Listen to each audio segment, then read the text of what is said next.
Leg 2, SS4. It was short and sweet for Andrew Travis in the modified Holden Commodore Ute.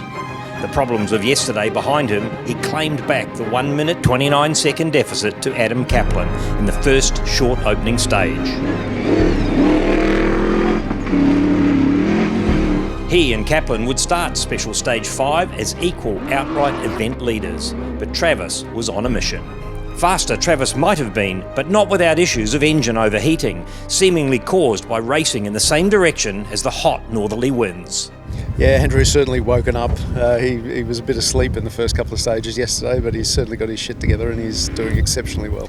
Oh, this thing's probably a bit heavier. It's quite a bit wider. We don't carry quite the top speed as some of the other cars here because they're built to an FIA spec. They're limited to 170 kilometres an hour. So some of the other cars are going over 200 k's an hour. So we're struggling with that a little bit, but bottom line is Andrew's doing a better job than me. That's why he's going faster. Things weren't all that much better for the overnight third place auto, Dean Herridge. Co-driver Sam Hill pleased the stage was only as short as it was. Great day yesterday, made a couple of silly mistakes this morning, which just dropped us a bit of time. So look, if anything, in the shorter stage it was good to get it out of the way. Then we dropped maybe 2 or 3 minutes or something, but that gives the ability to get out, reset, go back into stage 5. And stage 5 was great, 122 k's. Nothing went out of the ordinary. The car was great. We got all the navigation right. We didn't make any mistakes, but we were still 5th car to come through. So, if you look at the times, I was just having a look then. I think the fastest time 1 hour and 7. We were 1 hour 11. It's so close. So 1 or 2 minutes in an hour in a stage can go from 2nd place to 5th place in a heartbeat. So it's excellent. So good. Warren Denham replaced a gearbox overnight, but warning alarms forced a stop mid-stage. The oil just too hot. I think it was just the fesh and the load that we put the cars under really makes it work. We always have a slight issue with running with the wind or against the wind, but we had some big long straights that were running with the wind, so it's a bit of an inherent issue when it is so windy. So, what's fesh, I hear you ask? According to Google, it's fine powder caused by the erosion of clay limestone terrain. There was plenty of that out here today. Lachlan Turley has stepped up to a V8 Nissan Patrol, the first of its kind in rally spec in Australia. It's running in production category and is the brainchild of Lachlan's father, Kerry, who's been building Nissan Patrol rally trucks as far back as the Australian Safari. The natural progression was just Mr. Nissan's building a Y62 with a V8 in it, strong body, so I thought it's a bit big, but I thought let's build one. So this is the first Y62 logbook for motorsport in Australia. So I thought I won't drive it, I'll put my son in it and let him and his best mate come out and learn all the stuff that I have done in the past. Yeah, so most of the stuff I've done has been like a side-by-side, a Can-Am, so it's fairly different to the big Patrol, especially in the tight stuff. You find yourself coming into some trees. I've knocked one of the mirrors off by accident. But yeah, it's a really good car, nice and strong, which is good. Better on the straights and the flat sections, obviously, but that's a nice, strong car. From cars to bikes, and Toby Hedricks was lucky to still be first moto on the track. A little navigational error, about 30 or 40 k's in, just at a dam. Just went, got to keep right, but I'm sure there'll be other guys out there doing some circle work. There was when by the time I shot up the road and came back. Some of them might have taken the wrong turn at the dam, but Scotty Huggins didn't. Moto 86 on track and staying in touch with the lead riders. Corey Banks did get caught at the dam. Yeah, I just made a bit of a mistake over a dam. Then had 2 notes really close together, and it looked like the picture said go around the dam to the left a bit further. There was 2 tracks, and I took the left track, and as I rode up there, Toby was coming back towards me. So we gathered that was the wrong way. Toby Hedricks didn't waste time claiming back lead moto on the road. Once Toby got back out in front, he just pulled away. Like, even though all the notes were right, that we were all taking all the right notes, he was just pulling. So what Corey's saying is actually true, what happened? Yeah, exactly, yeah, validated story. Second place, Ben Langford, was another who benefited from Hedrick's navigational error, although he didn't even realise he was temporarily leading.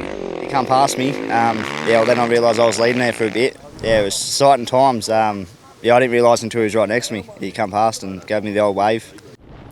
Meantime, Scotty Huggins had descended on a gate full of the lead riders. I'll close it. You right? All of a sudden got to this gate and there was 4 or 5 bikes there all at the same time taking off. So we all got in and hooked in, and I was chasing dust, unfortunately. So just trying to stay just out of it, because it gets bloody dangerous out there when you're doing like 150 k's an hour in the dust. So just not stay on that very edge of the dust. Yep.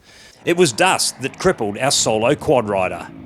I got clipped by a competitor at a very hard to see. I was pulling up and turning to the left. It was along a fence line. He's come up the inside of me and hit the back wheel. Full noise. He comes just like straight through, first time up. I said, he goes, "Oh, you're not holding the line?" I said, "Mate, it's hard to see, very hard to see in the grass." Anyway, so he bent the axle. When he bent the axle, that was at a 63k mark, so I've ridden it out from 63k's like that. My head's boggling. Lunch at Anna Branch Hall was a real country affair, hosted by the local farming community. It was time to top up the tanks, toss down some great country tucker in readiness for the final stage of the day. Victor Bonacci used the lunch break to rebuild his quad. The roadbook scroll being reloaded was a positive sign. The scroll's the easy part, the wheels are the other part. But Pete's doing a good job, Vic's confident, so should be all good to go soon, hopefully. Quad 68 successfully made the last stage, in amongst the cars, but still registering a time for day 2. Archie Connor was just 9 years old when his dad Tangles crewed in the first Sunraysia Safari.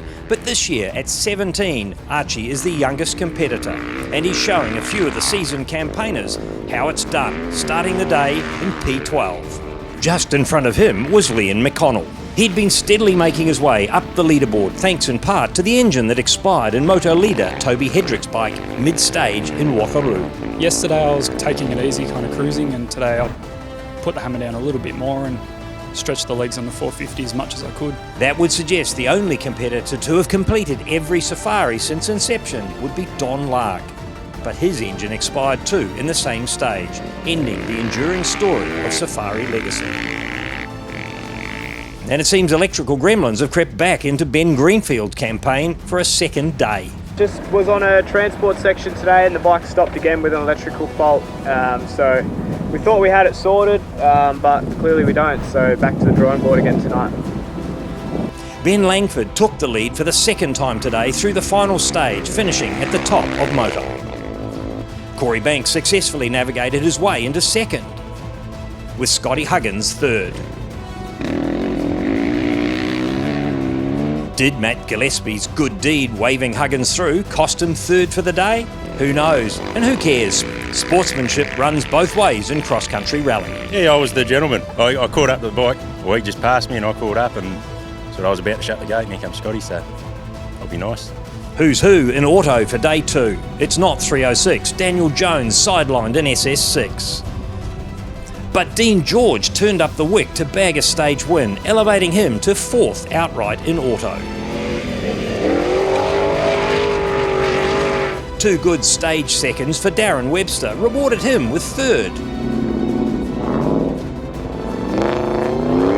While the fight between the two titans, Kaplan and Travis, fell in favour of perhaps the slightly smaller and nimble Commodore. Still, 2 days to go before we can be sure of a result.